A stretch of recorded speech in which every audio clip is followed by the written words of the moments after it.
GRTV 7 news కు స్వాగతం.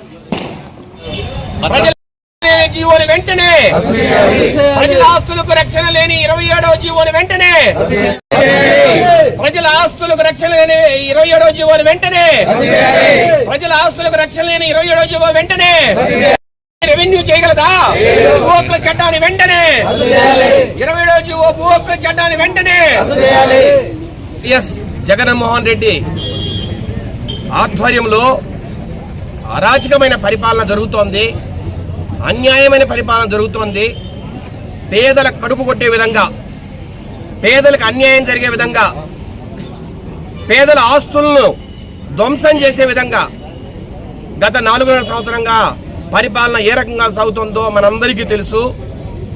పోలీసుల అరాచకాలు, వైసీపీ నాయకుల అరాచకాలు, మరి ముఖ్యంగా Jaganmohan Reddy state sponsored corruption అంటే ప్రభుత్వమే పెంచి పోషిస్తున్న అవినీతి ఈరోజు రాష్ట్రం అంతా రాజ్యమేలుతోంది. రకరకాల మాఫియాలు ఉన్నాయి ఈరోజు రాష్ట్రంలో. 5 మంది సామంతరాజులకు ఈ రాష్ట్రాన్ని కట్టబెట్టాడు.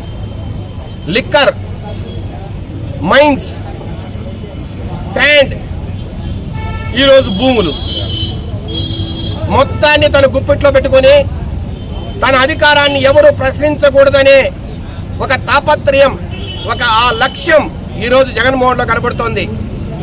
ఎక్కడికి పోయినా, ఎన్ని ఎలక్షన్లు వచ్చినా నేనే ఒక నియంతలాగా ఈ రాష్ట్రాన్ని పరిపాలించాలా, ఒక నియంతలాగా.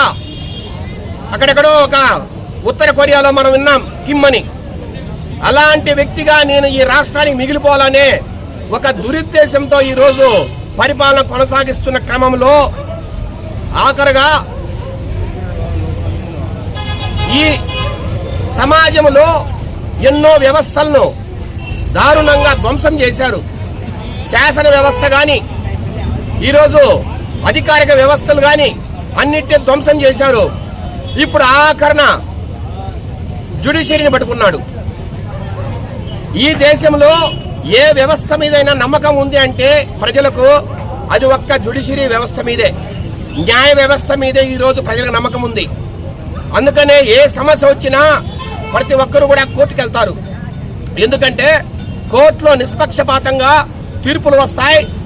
జడ్జెస్ ఒక పక్కన ఏ రోజు తీర్పు ఇవ్వరు, అందరికీ న్యాయబద్ధంగా ఉంటారనే ఒక నమ్మకం ఈరోజు ప్రజల్లో ఉంది. అందువల్లనే క్రిమినల్ కేసులే కాకుండా భూ తగాదాలు కానీ, రకరకాల భార్యాభర్తల మధ్యస్థాలు కానీ ఏదైనా ఈరోజు కోర్టుకు పోవడం ఆనవాయితీ.